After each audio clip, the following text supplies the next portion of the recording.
an almost guaranteed way to get a visa to any country in the world. That's what you're going to talk about in today's video, and you want to stick up to the very end of this video so you can learn more.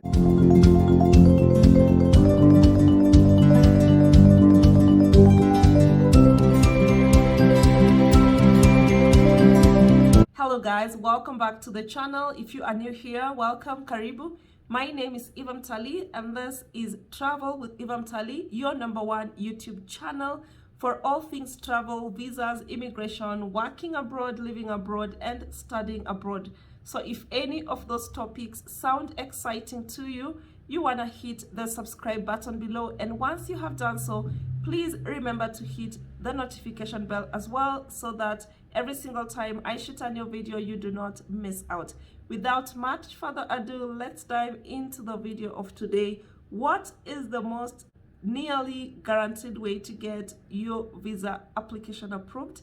Well, it's not what you're thinking. So most people would usually prefer to apply for a tourist visa the first time they are applying for a visa, and this is almost a guaranteed way to get a visa if you have a travel history. So let's say you have been an habitual traveler, you've been traveling around your continent and are looking to move to Europe, for example, for vacation, then pretty much it would be almost guaranteed that they will grant you a visa. But what if you do not have a travel history, for example? What do you do? And that's what we are going to be talking about today. So I was just looking at the report of the Auditor General of Canada, Value for Money report, and there were some very interesting findings that I would like to share with you today. I'm currently reading the Value for Money Audit, Public Colleges Oversight, Office of the Auditor General of Ontario report.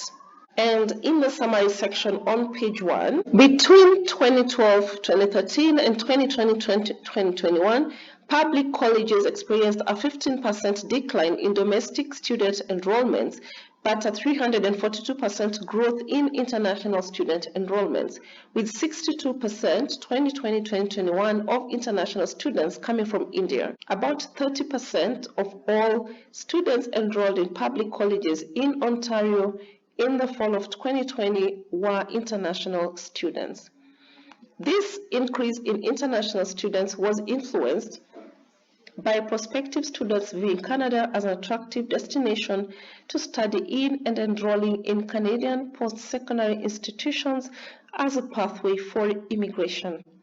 International students in the public college sector contribute to local economies through spending, increase the diversity of colleges and local communities, and can help regions meet future labor demands where the local demographics are unable to meet employment needs. Despite these benefits, a high reliance on international student enrollment by public colleges poses risks outside of the ministries and the public college sector's control, such as the potential loss of a large number of students if individuals from one country were to suddenly not be able to obtain study visas or otherwise be restricted from entering Canada. On page 2, some of our significant audit findings include international students. Public colleges are increasingly reliant on tuition fees from international students to remain financially sustainable. In 2020-2021, public colleges received a total of $1.7 billion in tuition fees from international students enrolled at both their home and public-private college partnership campuses, which represented 68% of colleges' total tuition fee revenue. Meanwhile, international student enrollment represented 30% of the total student enrollment. We found that some colleges' positive financial position was mainly due to international student enrollment. In 2017-2018, for the first time, international student tuition revenue exceeded domestic student tuition revenue. We found that the ministry has not developed a strategic plan for the sector to help mitigate the risk of a sudden decline in international students and the impact it could have on the college sector, students, and government. We noted that public colleges have relied on international student tuition fees not only for their operating financial sustainability, but also for funding expenditures for capital improvements to their facilities. I have also been looking at some of the recent publications around the effect of the pandemic on higher education, and especially as pertains to international student enrollment, and it is fascinating the revelations that the pandemic has put into glare. Let's take a look at some of these. Drop in international students would imperil university finances. This is Institute for Fiscal Studies briefing note. How important are international students for universities' revenue? If no new international students enrolled next academic year, the higher education sector would lose around 10% of income, assuming no changes in domestic student numbers and no effect on existing overseas students. For nearly 90% of universities, the loss in income would be 15% or less, but a minority of universities would lose 20% or more of their income. If instead all international students were to go, that is both existing students and new entrants, losses to the sector would be nearly twice as large at 17%. The World University Ranking, this is the Times Higher Education. How many international students is too many? The pandemic has exposed some Anglophone universities' financial over-reliance on overseas students. This is a September 30th, 2021 report. TCF, that is the Century Foundation, a global view of the pandemic's effects on higher education. Internationalization of higher education. Anyone following US higher education in the past month has seen that the sector is bracing for disaster. Many colleges and universities in the United States and abroad rely on international student recruitment to survive. Worldwide, there are over 5 million college students studying in places other than their home country. Top destinations include the United States, the United Kingdom, Australia, Germany, and France.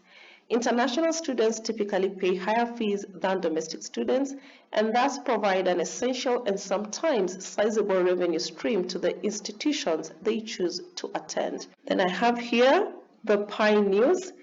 UK, 13 unis with a large international student cohorts may go bust without bailout. This is posted on July 6, 2020.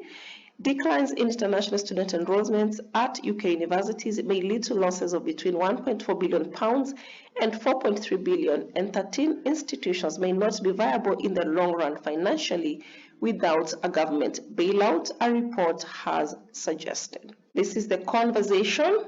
How universities came to rely on international students.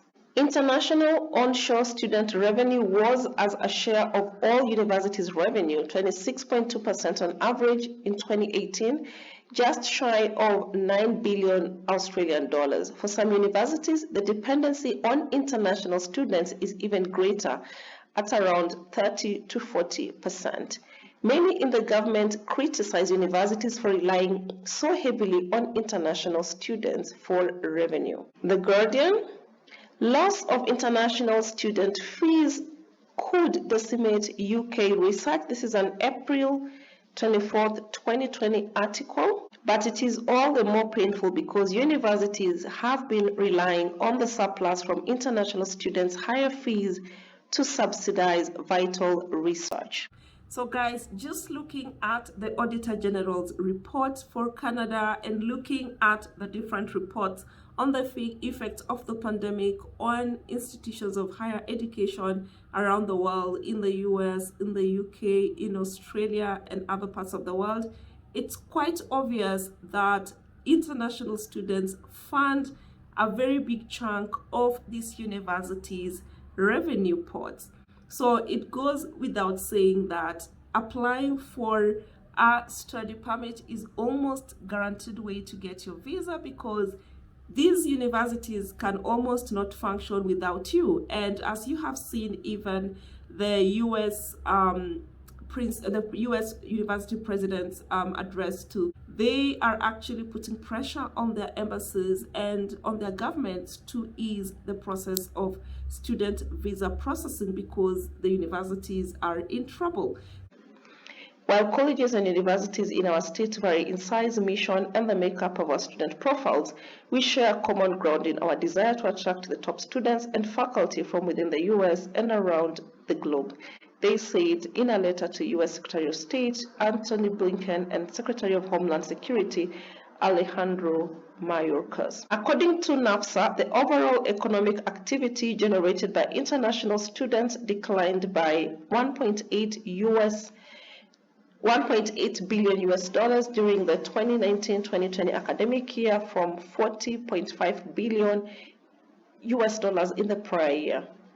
The declining enrollment numbers in 2020 simply adds to the challenges of our economic recovery as we rebuild from the global pandemic. Colleges beg Biden to save international student enrollment. A recent Moody's analysis found that last year's decline in international students and the bureaucratic strain of COVID are likely to hurt university finances for several years.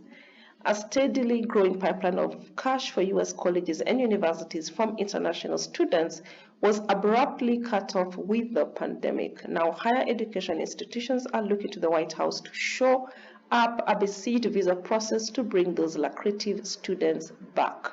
Students from abroad often pay the full sticker price on tuition and fees, making them desirable to admit. But when the pandemic closed borders, cancelled flights, and shuttered buildings, that cash flow halted. Education groups are looking at President Joe Biden to restore it. NAFSA, Association of International Educators, the world's largest international education nonprofit, has also asked Secretary of State Antony Blinken to prioritize student and scholar visa processing, extend temporary in-person visa interview, waiver eligibility, and use video conferencing for required visa interviews.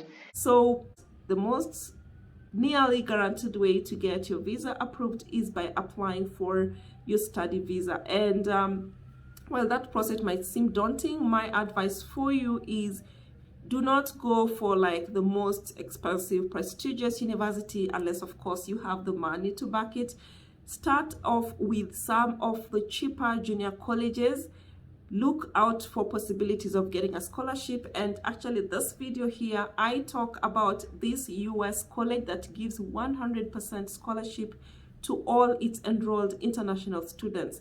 And this other video here, I share with you the Canadian university scholarships that are available for international students. So a very quick Google search of cheapest universities in, if you know the name of the province you want to immigrate to, or the city or the country, and so you just put that country or city's name, and it's going to give you a list of the cheapest universities and colleges.